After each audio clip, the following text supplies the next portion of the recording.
Do you wonder about past lives? Have you ever thought about where your soul has been, where it's going, or what lessons and memories have been gathered along the way? In this podcast, we will discuss past life memories, psychic phenomena, energy healing, and other metaphysical topics with experts and the average person to find out how we can heal through these experiences.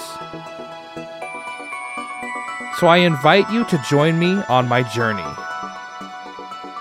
Welcome to the Regression Session.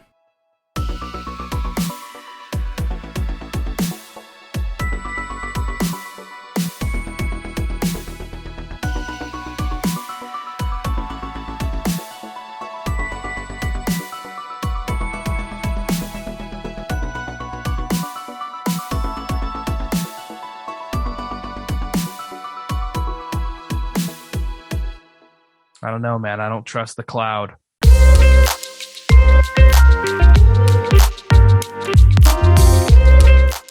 Welcome back to the Regression Session. My name is Ian. Welcome to the Regression Session. To all the new people, thanks for tuning in. We love you. This week, I'm going to be talking to Julien. And Julien and I had a very interesting conversation about meditation, how it can help, what kinds of meditation is out there. I mean, there's a million of them, but we talked about a couple of them and talked about unlocking your inner child and how that can help you to heal some of the trauma in your life. So definitely stay tuned to hear all that goodness. A couple of things before we get started. I've been farting around on Instagram, posting memes, keeping it fresh. Head on over to my Instagram. It's just at the Regression Session podcast. I'll link it in my link tree in the description. If you want to come on the show and talk with me about your knowledge on any metaphysical topic, shoot me an email. My email is theregressionsession@gmail.com. And now for my conversation with Julien. All right, so the episode's going to start in 3, 2, get into your podcast zone. 1, Zen. Hey, Julien, thanks for coming on to the show. Hey, Ian. I'm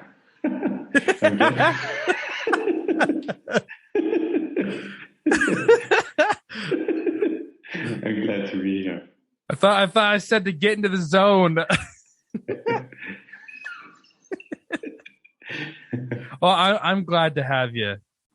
And just like I always do for context, if you don't mind, just telling me a little bit about your background, beliefs, and where you came from, and kind of move into how you got to the point you are of being this guru dude that helps people with their life. Sure, yeah. So, I mean, I think it started when I was 16 years old, and I just felt miserable, basically. I felt like I had become a miserable person. I wasn't like chronically depressed or anything like that, but I just felt life wasn't exciting anymore. And I just remembered that as a child, there was this joy of being, this carefree openness. Life felt like a wonder, an adventure, and I felt like I had lost that.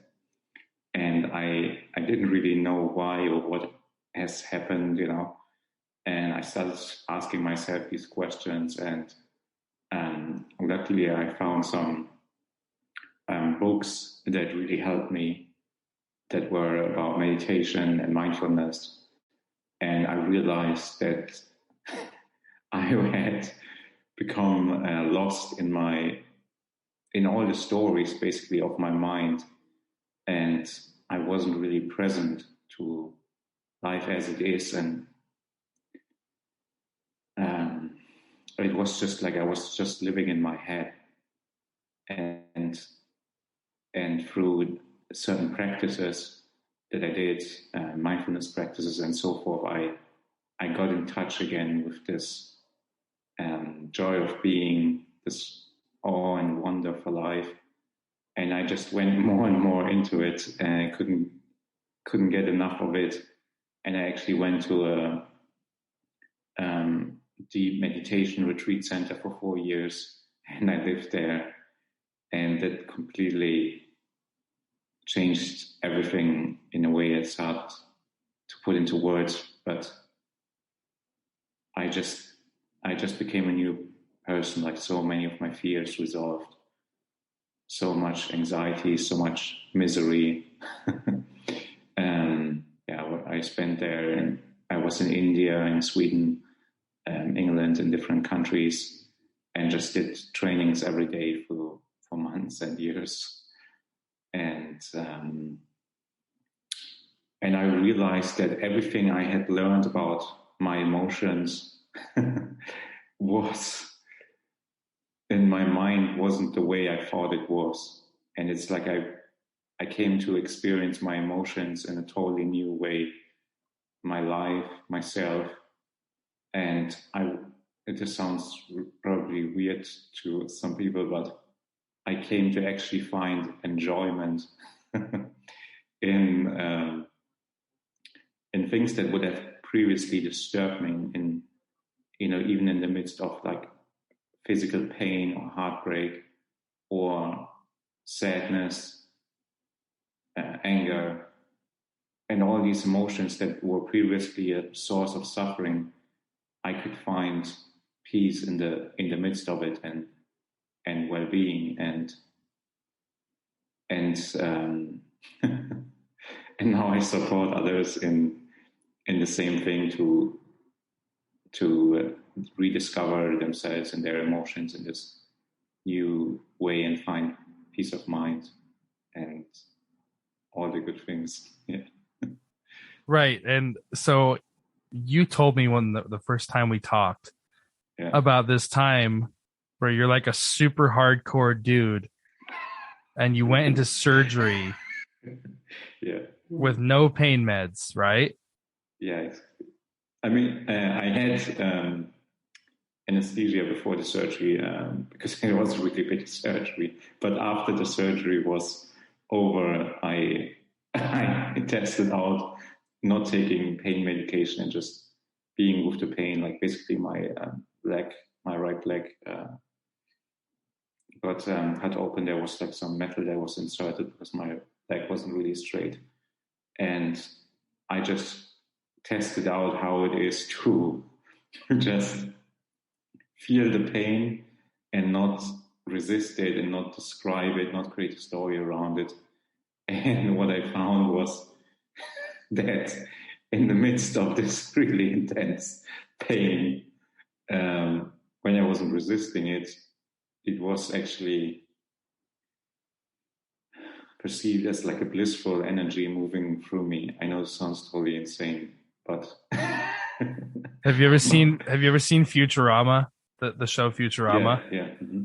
There's this one episode, what you're talking about, Julien. It reminds me of this one episode where they put like a shock collar on Leela, and it's every time she has a violent thought, it shocks her. And like eventually through the episode, she has so many violent thoughts that it starts to like feel good to her. Just, by the end of the episode, she's like, oh. So I'm imagining you're like sitting there like, ow, it hurts so bad. Ow, it hurts so bad. Oh, it hurts so good. Like, oh, this feels great. It's hardcore, man. I would never even try that. Yeah, I mean, by that time when I did that, I was already doing this since many years, and I already had some experience. You'd already come to enjoy the pain. Yeah. Yeah. But you were able to handle the pain through basically like keeping yourself in a meditative state, though. Yeah, right?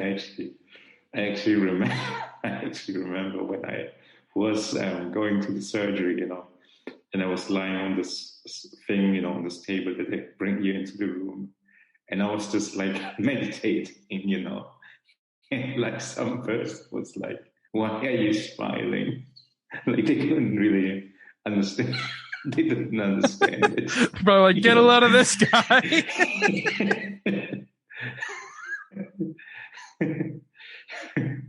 That's interesting. You know, it's all about perspective, I guess. Like me, where I can live a similar kind of a lifestyle, I would never be able to get that hardcore with it. I am a sucker for pain. So I have, like, right now, as of recording this episode, I have a serious problem with my foot, and like every time I put any weight on it at this moment, it's like excruciating pain. I literally like whimper, and I'm like, ah, like I can't deal with this. I'm like, just take it away. But you'd be like, this is a growing experience.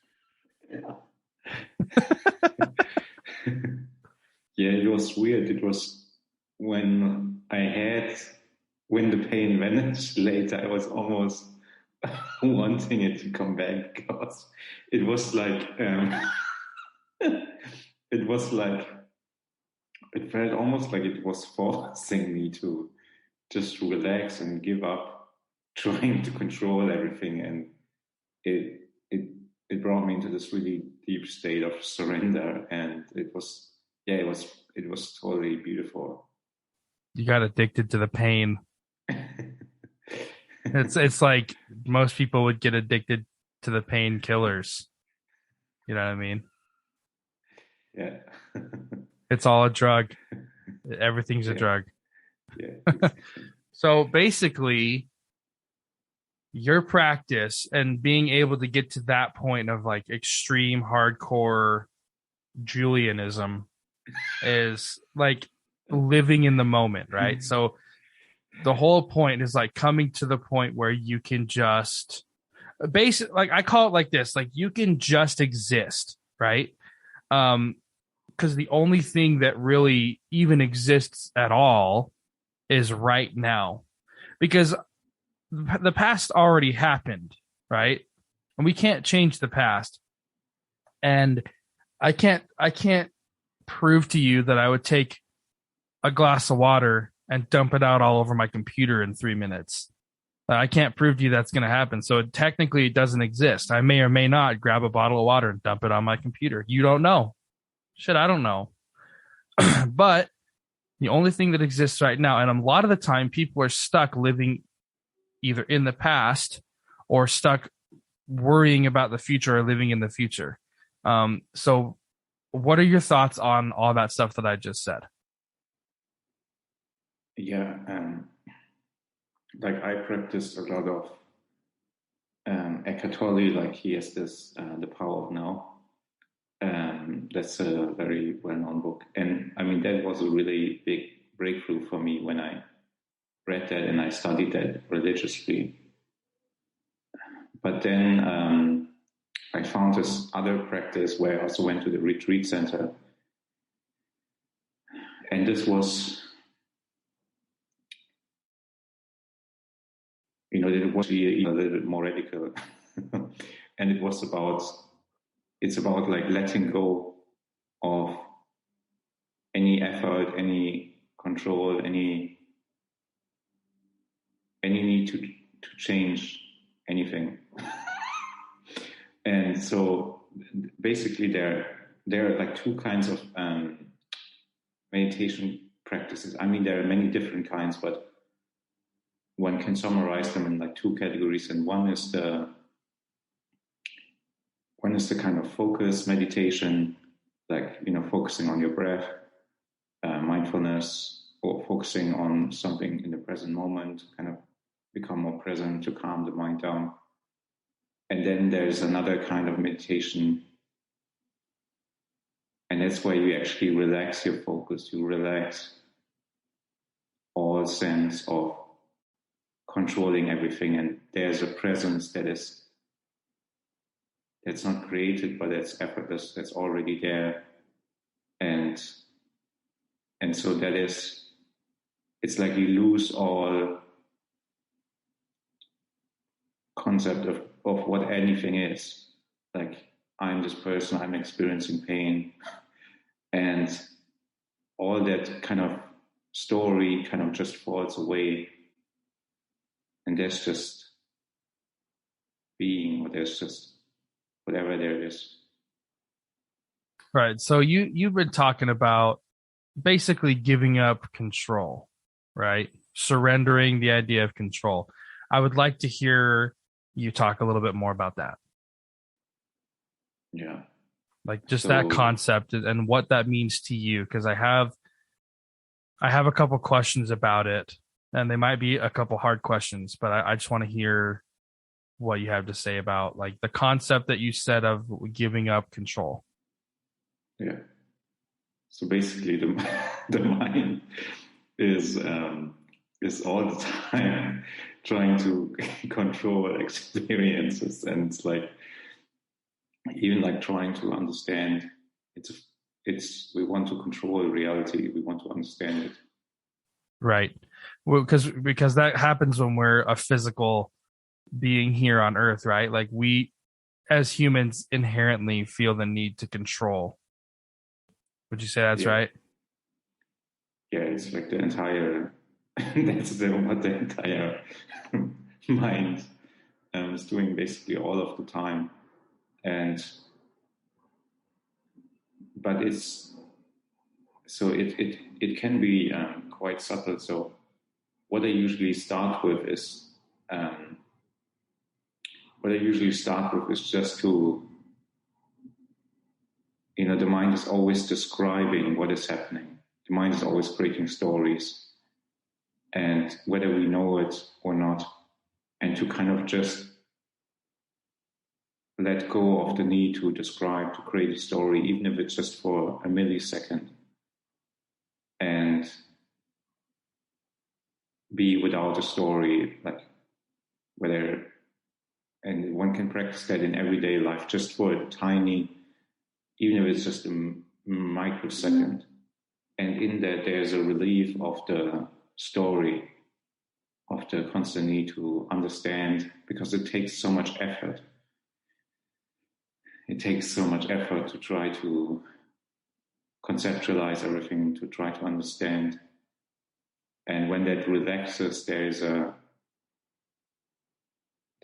openness. And then when you do that, you notice that the mind is kind of always attempting to control what we're feeling, what we're experiencing. And you can even learn to relax that and just allow everything to be as it is. It's like the body and mind is in a constant state of tension and resistance that we are not even aware of. That we're not even aware there is resistance, or there is tension, or there's just need to control, because it's just not so normal in society, because everyone lives like that. So, and it's just for a moment, it's like, it's not even you do something, it's more like, okay, I'm just giving up for a moment. I just allow life to be out of control. I just allow everything to happen as it wants to within me, all the emotions, all the thoughts. Okay, so when you're talking about giving up control, you're not talking about like I'm surrendering control of my life. You're talking about I'm surrendering to my emotions then, like to how I'm feeling and to everything that's going on inside myself. Right? Is that correct? Yeah. No, it's a good point, because this is so often misunderstood. So, when I say surrendering control, when I wake up in the morning, like, and I get dressed, like, I'm not just like, I'm just gonna surrender control. Like, who knows if I get dressed today? If it happens, it happens. Maybe I'll be naked. Yeah, I get what you're saying, because there's like two types of control, right? You really can't control what happens outside of yourself. Like, because if your roommate came in and decided to like punch you in the face, there's literally nothing you could do about it. But what you can control is how you kind of like internalize that and react to it. And one thing, Julien, that I would like to talk to you about, I brought this up a couple different times with a couple different people on my show. And when we're talking about like surrendering control of yourself, a lot of people, there's your side of it, and you kind of and I'm not trying to like insult you here, but you kind of are on like the extreme side of things, right? Yeah. So, It's a compliment. okay, cool. So you take things to one extreme where you're like, okay, you have to like, in a nutshell, you have to feel like just let your emotions run through you. Like that's the first step, right? But there's other people out there, and there's this concept called toxic positivity.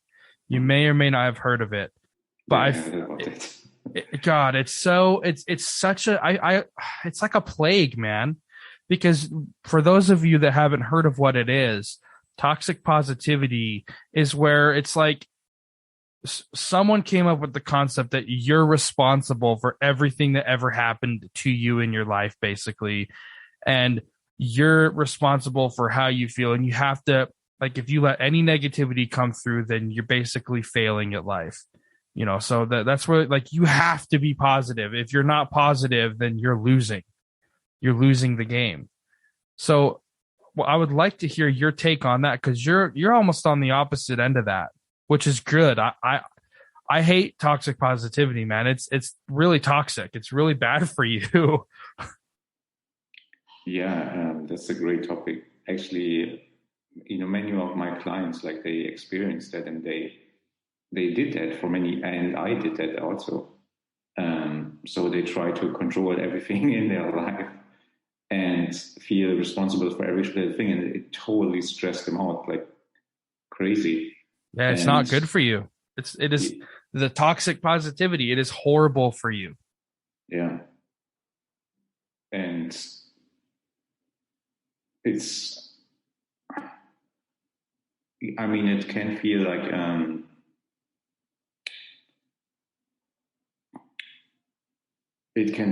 maybe, I mean, I also did it, like, can feel empowering in the moment, and maybe can make you feel temporarily better, to have positive thoughts and positive emotions. But what I always find is that people can kind of maintain that for some time, and they can just, like, block out all the negative emotions, or what we call negative emotions, and negative thoughts.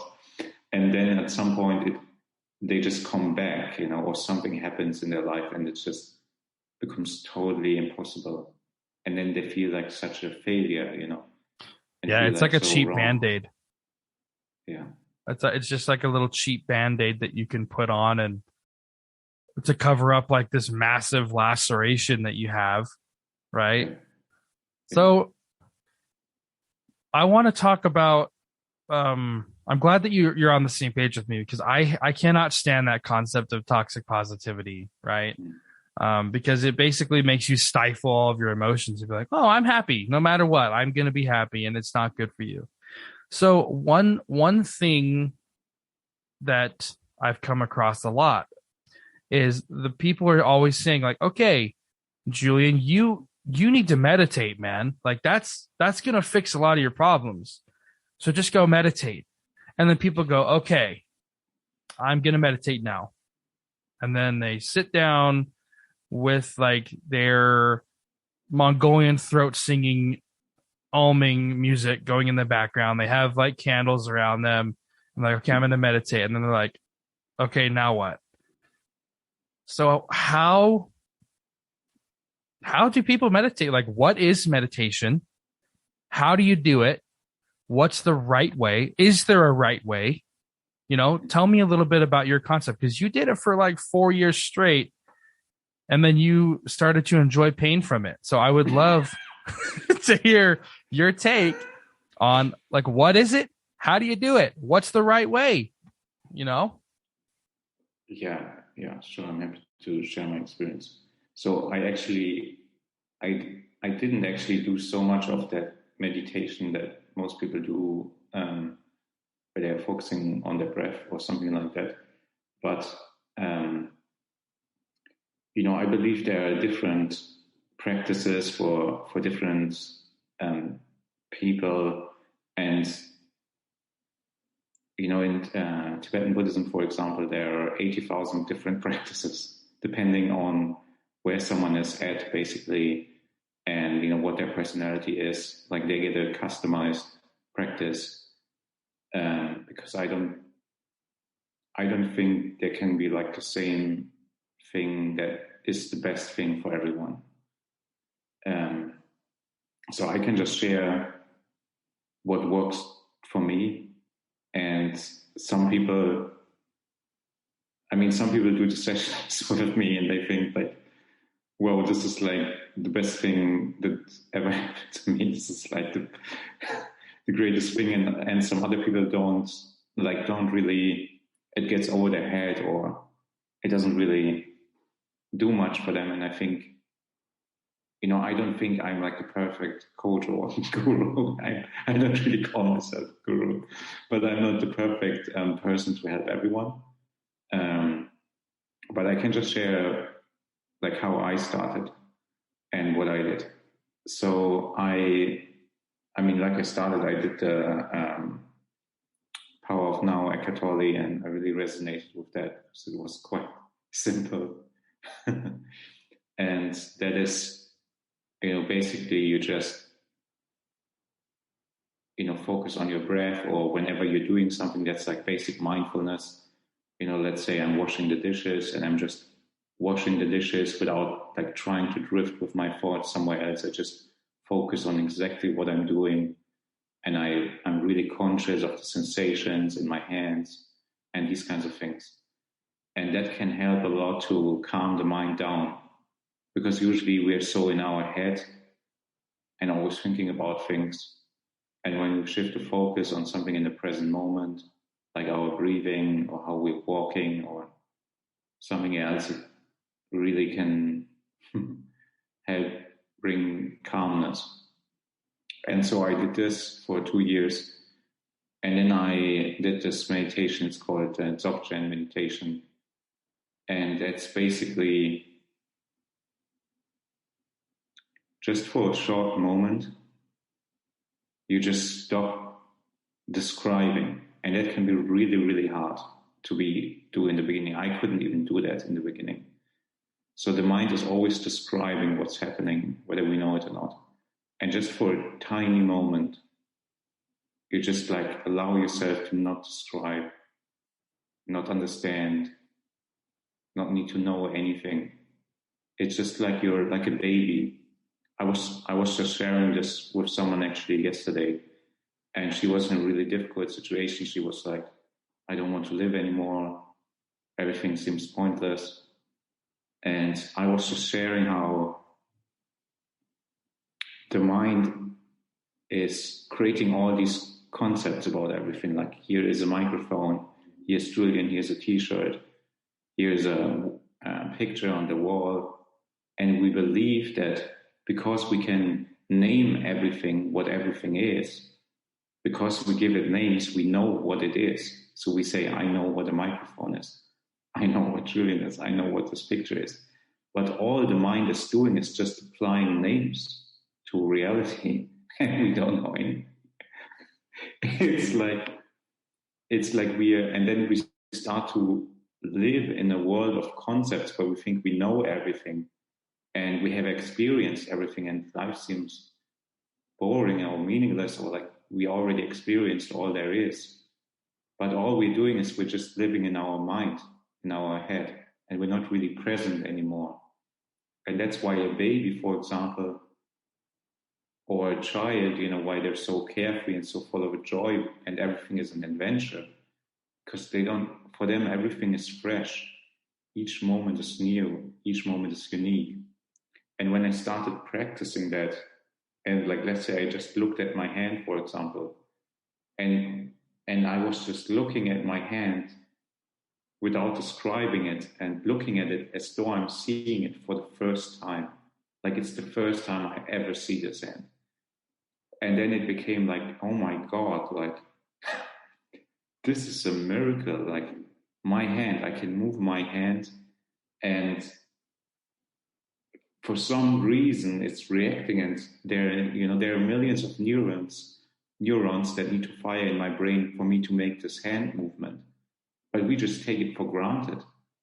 And it just went further on. I was just like right now we're on some planet in the cosmos which is spinning around thousands of miles per hour, and I'm like moving my lips, and somehow sounds come out, and they travel through a microphone, and they come into your ears, and you understand what I'm saying. Like everything is such a miracle. Everything is it's actually so mind blowing. This existence, everything about it, each moment, but we don't see it because we're so caught up in the stories of our mind. So to me, waking up and the meditation, the way I practice is to gain freedom from the stories of the mind and to see things as they are without all these filters, and that makes life so wonderful and magical again. And yeah, it's really amazing. Hey everyone, I'm interrupting the episode to tell you all about my Patreon campaign. I love doing this podcast, and it is amazing to hear from people telling me how much they love it too. It takes a ton of time and effort to keep producing content every single week for you guys, and I would love to put out even more for everyone to enjoy. By subscribing to a tier in my Patreon campaign, you can help support the show, provide more episodes, bonus episodes, behind-the-scenes content, and just extra content in general. So if you enjoy the show and you feel it's worth your time listening and would like to contribute, you can go to patreon.com/the regression session. There's also a link in the description. Thanks so much for the support. I could never do this show without each and every one of you. Now back to the episode. See, that's really, really interesting, because I've talked to a lot of people that are like, yeah, meditation is great, and I understand that to an extent, like it's personalized for everyone, right? But at the same time, lots of people want to do it, but they don't know where to start, or they don't know, like, there's a reason that all these different techniques exist. It's because people sat down and were like, I don't know how to do this. You know what I mean? And so I think it's really great that you are talking about basically relighting the flame of your childhood innocence inside of you. And that can be extremely difficult, man. I mean, I don't even know if, man, it's been so long since I've looked at something and I was like, whoa, you know what I mean? I'm always just like, oh, like that's a thing. You know what I mean? I know you know what I mean. So how can people start? Like, what's the first step if they wanted to try this technique? Yeah. Like, what would you recommend that they do? Because it's one thing to talk about and say, okay, this is what I did, but how can someone attempt to get there? Because that's a hard filter to shut off, because we live in it 24/7. Yeah, no, totally. Yeah, it is difficult, because it's like the mind is addicted to creating these stories, and that's actually the greatest addiction of all. I mean, that is, in my experience, that's where all the other addictions come from. So it's not an easy pattern to break at all. And also, this person who I was sharing this yesterday, when I was telling her the exercise, she couldn't actually do it, because the mind is so used to thinking all the time. It has such strong momentum. It's so strong. So one thing I can say about this is, if it's really hard for people to like quiet their mind and just be with themselves, one thing that can help is, and it has been used traditionally by meditation teachers, is to use some form of like exercise or yoga to kind of exert yourself. And then people find when they do that and afterwards they practice meditation, it becomes a lot easier. And I actually heard from a yoga teacher that in the past, yoga used to be all about the mind. It used to be 100% meditation. And it's only later that the movement component was added to it. as a way actually to assist people in calming their mind.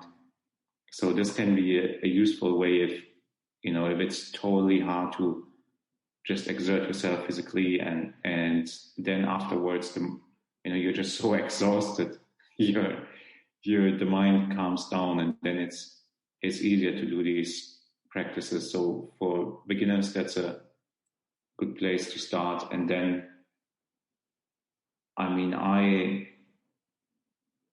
for me, what helped me a lot was having a coach and a mentor who helped me in that process, because it was just like in the presence of someone who was already living as that and was experienced as more experienced. It was like I started to relax, and it's like the person didn't even need to say anything, because it was just such a welcoming presence that I just started to relax and my mind calmed down. And it's, we're so lost in our thoughts and in our stories that it can be hard to get out of there by ourselves. So I went really radical. I went to a retreat center for 4 years. So I went really extreme into it, but also just, listening to someone who is really present, listening to guided meditations, even just in the background, can help if it's someone who's really present, because it's like an energy transmission. It's like a energy exchange.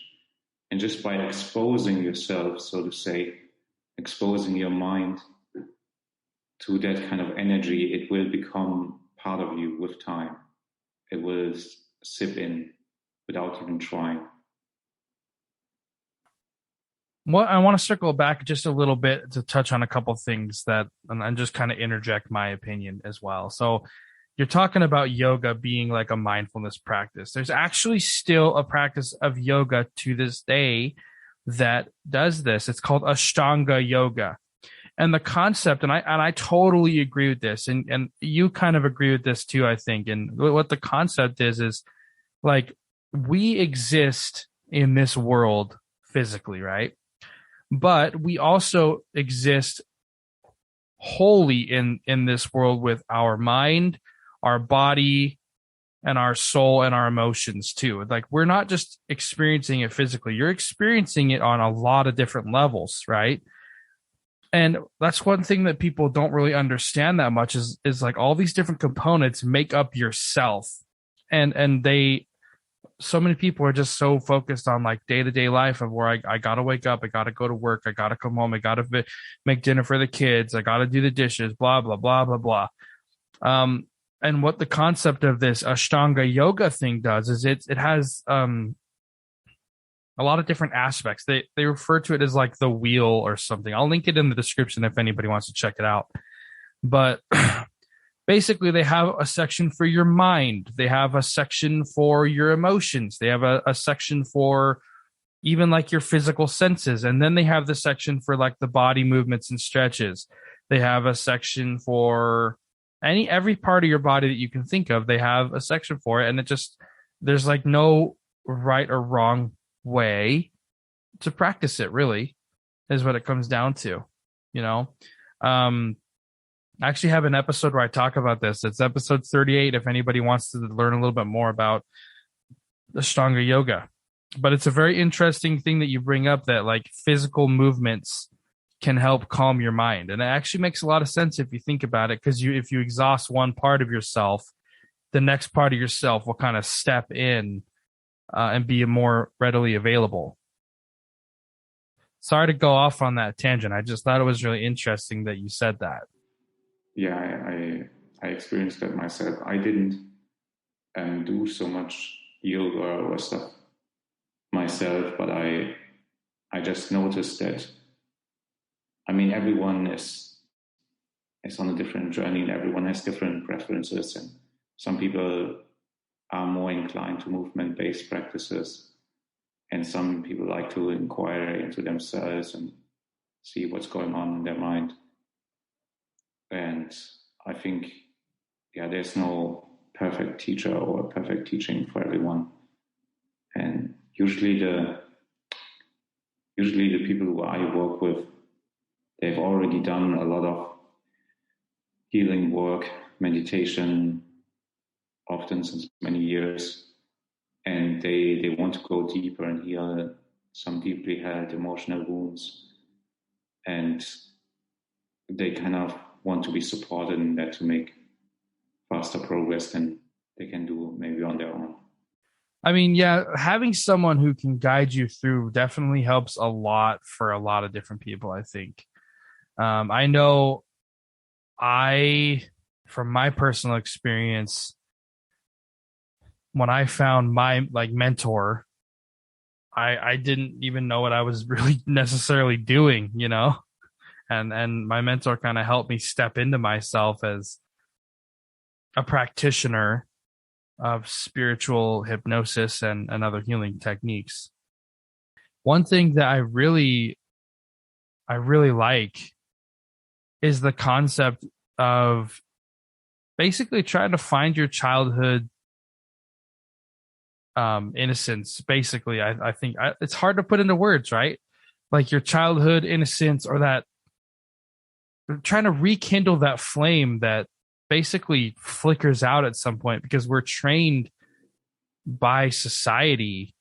They're like, no, that's not how we do things here. It's like, no, you can't daydream. You can't play with toys. You can't build Legos, like, what are you doing? You've got bills to pay, you dumbass. Like, get to work. So like rekindling that childhood spark is a really interesting concept, and it seems hard, and I don't know if it's like, it's simple, right? But it's hard. It's not easy. It sounds like I wouldn't even know where to start. Yeah, I'm happy to speak more about it. Yeah, I would love for you to talk about it, because I'm sure that a lot of people would be interested in like attempting at least to rekindle that flame, because it's like in my perspective, Julien, we have like different, I guess we'll call it flames inside of ourselves, for lack of a better term, like to use a metaphor. We have like flames inside of ourselves, and we have our childhood innocence flame, and then we have our flame of like love, and that flame of love can encompass love for others and love for yourself. And we have like our flame of even just like the will to live, and sadly for some people that flame is like flickering out, and that's what we want to help also rekindle. So I'm in the hopes of rekindling that flame. We want to rekindle our childhood innocence flame to kind of help stoke all of those fires as well. Yeah, it's a great topic. And, I think we all have where this like childlike quality really lives, this childlike joy and innocence and love is really in all the aspects of ourselves that we rejected and abandoned. And so basically all these emotions that we experience in life that we learn to suppress. So let's say something happens, we are sad, and then people tell us, oh, don't be sad, we are angry, don't be angry, or we are feeling afraid, don't be afraid. And so we learn to basically judge our emotions. But our emotions are actually our aliveness. And when we judge our emotions and we suppress them, we also suppress our aliveness. And what I found over the years is that it was actually in embracing all of these aspects and embracing my fears, my sadness, my pain, that I found again this childlike joy and innocence and all of these things that I wanted. So it's like we are pushing them away because we have decided, oh, those are the good things about myself. When I'm happy, that means I'm a good person. If I'm sad, it's bad. And so it's like we divide ourselves, and this creates this constant struggle. It's like we're constantly fighting ourselves, our emotions. We constantly learn to judge ourselves, each aspect of ourselves. And when there's this constant self-judgment, then there's like no space for those childlike way of being to come to the fore. It's a little bit, I often compare it to, like, imagine you have a child and you're very judgmental with the child, like, and how it should be, what it should feel like. Then probably the child will not tell you the truth about what's really going on, and the child will lie, and the child will like just hide its emotions. And in the same way, it's like when we judge ourselves, when we judge our own feelings, we don't gain access to the most deepest aspects in ourselves, and we don't understand ourselves anymore. And so what I do, what I support people in, is just being with their emotions without judgment and allowing them to flow through them. And it sounds so weird, but through that I discovered, like, for example, let's say I would feel sad because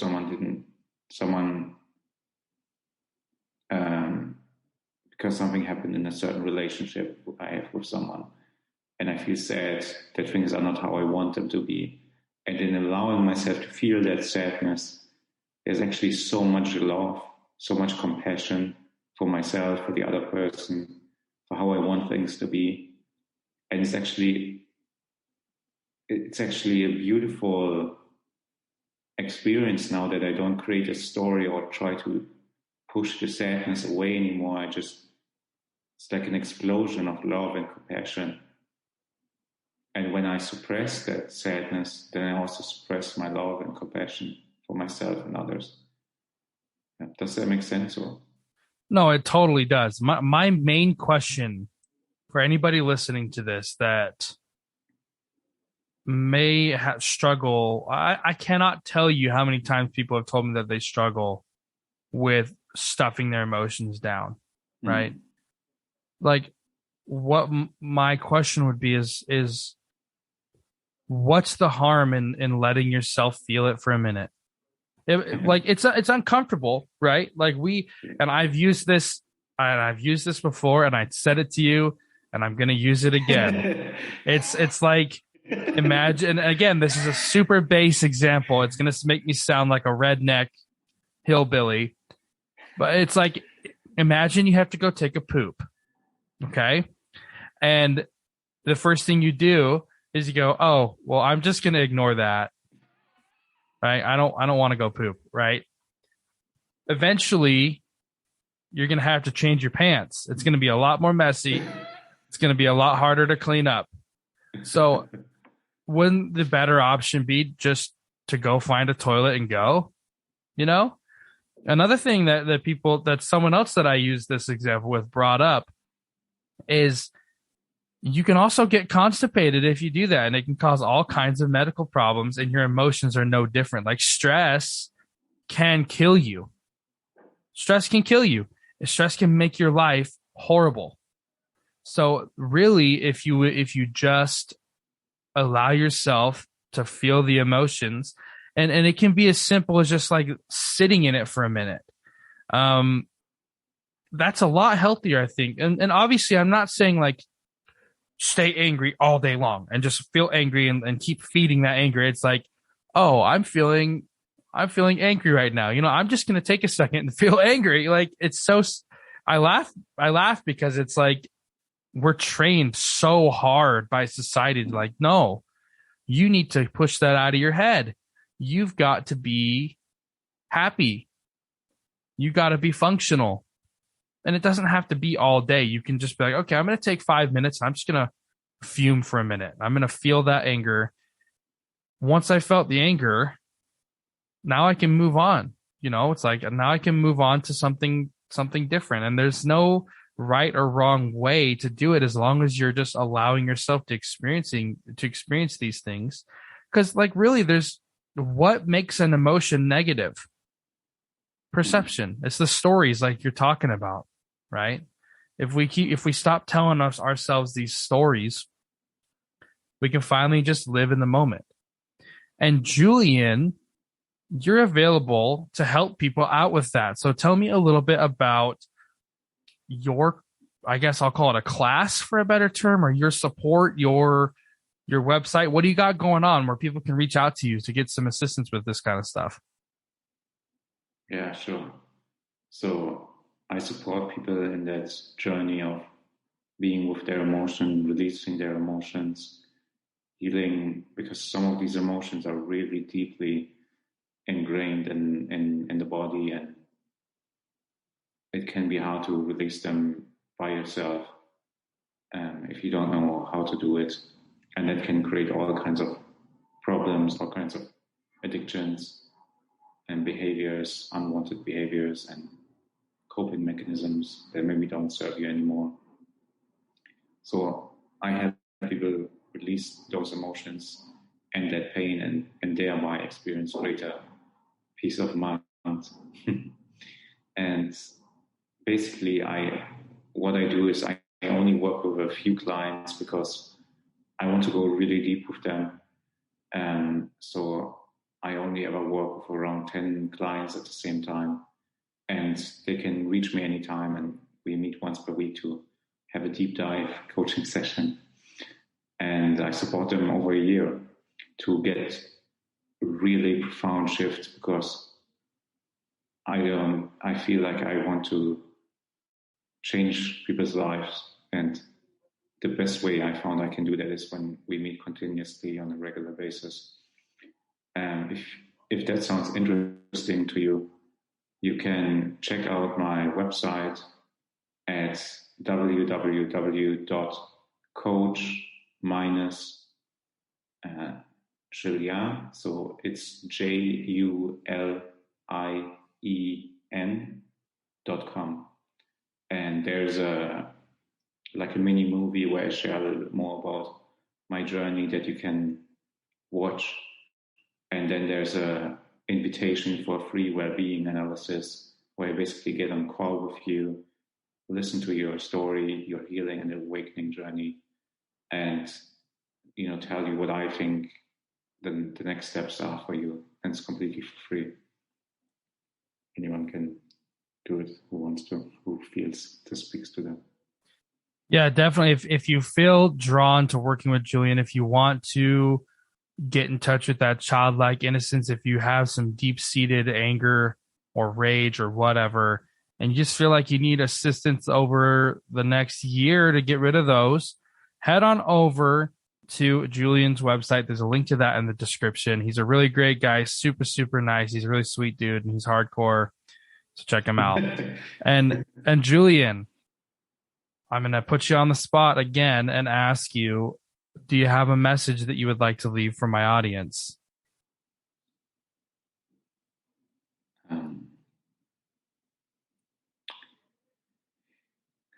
That your emotions are beautiful, and they're not there to hurt you.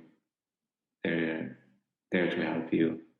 And who you are, is your pure nature, is magnificent and beautiful. That's a wonderful message, Julien. Well, thank you so much for coming on to my show, man. I really appreciate you sharing your time with me. Thank you, Ian. It was a pure pleasure to do this. It was really fun. That's it for today's episode. I would like to thank Julien for coming onto the show. I would also like to thank you for tuning in.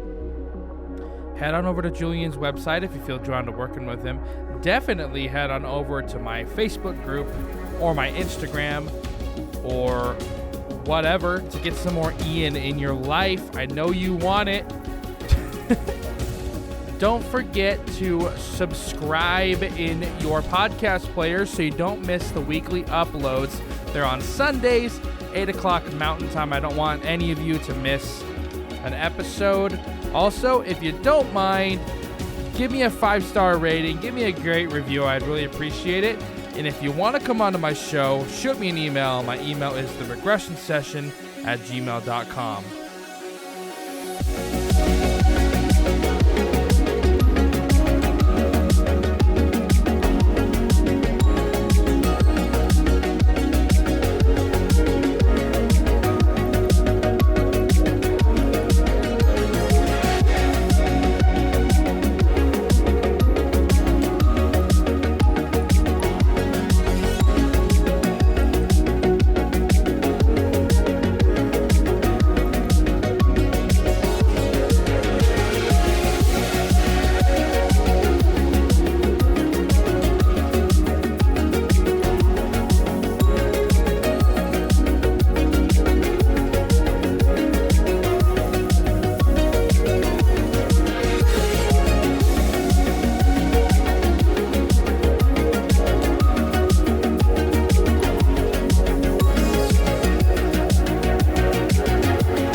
I can't deal with this. I'm like, just take it away. But you'd be like, this is a growing experience.